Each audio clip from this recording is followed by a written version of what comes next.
Hi hello नमस्कार श्री स्वामी समर्थ. तर स्वागत आहे तुमचं माझ्या चॅनलमध्ये. मी सुरेखा. तर बघा आता टायमिंग झालेला आहे 5:30. तर मी वर गेले होते कपडे आणायला. तर बघा इथं वातावरण सकाळ दिवस मावळताचं म्हणलं थोडंसं शूट करावं म्हणून केलं होतं. तर कसलं भारी वाटतं इथं. आणि कपडे काढायला आज 5-5:30 वाजता गेले होते, कारण मी कपडे धुवायला मला उशीर झाला होता आज. कारण मी ना आज सगळं किचन साफ केलं सगळं, पण मी किचन साफ केलं काय शूट केलं नाही, कारण सारखं तेच काय दाखवू वाटत नाही.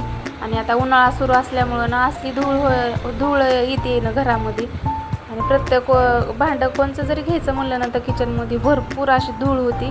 आणि मग किचन आपलं घाण असलं का जरा धूळ ही असली का मग आपल्याला काय. आणि खालचं सगळं राडा आवरून मी आले होते वर, कपडे न्यायचे होते म्हणून. तर इथं बघा हे जास्वंदीचा फटा लावला आहे मी ह्याच्यामध्ये, आणि माती आणली होती आणि ही वरच ठेवली, कारण या मातीमध्ये नुसतं खडं होतं आणि खड्यामध्ये मऊ होण्यासाठी इथं वर ठेवलं होतं टेरेसवर. कारण इथं टाकी भरली की पाणी खाली गळतं आणि म्हणलं ती माती मऊ होईल म्हणून ती इथं पोत्यात तशीच ठेवली होती बघा. तर एकदम मऊ झाली माती. तर बघा इकडं कपडे मी उशीर झाला आणि तसेच नेऊन टाकले होते. तर कपड्याला चिमटे काय नव्हते लावले, तर काय कपडे काय जास्त असे दोरीवर राहिलेच नाही. आणि वारं पण भरपूर असते, निमे कपडे तर खालीच पडले होते. तर बघा, आणि हे इथं आमच्या बाजूलाच एक आंब्याचं झाड आहे. तर कैऱ्या बघा त्याला किती आल्या तर चांगल्या. असं वाटतंय की हे बघा इथं महादेवाचं मंदिर आहे आमच्या घरापाशीच, खूप मोठं 4-5 मजली महादेवाचं मंदिर आहे. आणि ते सगळ्यात वरच्या मजल्यावरची ही पिंड दिसते. सूर्य आता मावळायला लागला तर किती सुंदर आणि चांगला दिसते. तर मी कपडे घेऊन आले खाली, झाडून काढलं संध्याकाळचं आणि दिवाबत्ती करायला बसले मी इथं. तर इथं दिवाबत्ती केली आणि मी ना संध्याकाळची 6:30ची आरती करत असते श्री स्वामी समर्थ महाराजांची.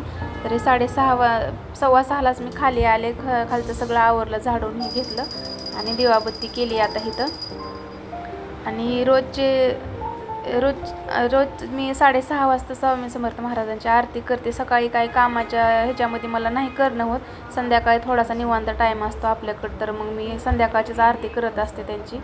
आणि त्यांना नित्यसेवेमध्ये मी रोजच्या 3 अध्याय वाचते, 3 अध्याय, आणि एक वेळेस तारक मंत्र म्हणत असते आणि एक वेळेस स्वामी समर्थ महाराजांचा जप, एक माळी जप करत असते. रोजची माझी नित्यसेवेमध्ये एवढं करते मी. आणि इथं बघा आता आरती करून घेते मी. पहिल्यांदा गणपतीची करायची आरती, त्याच्यानंतर स्वामी समर्थ महाराजांची करायची.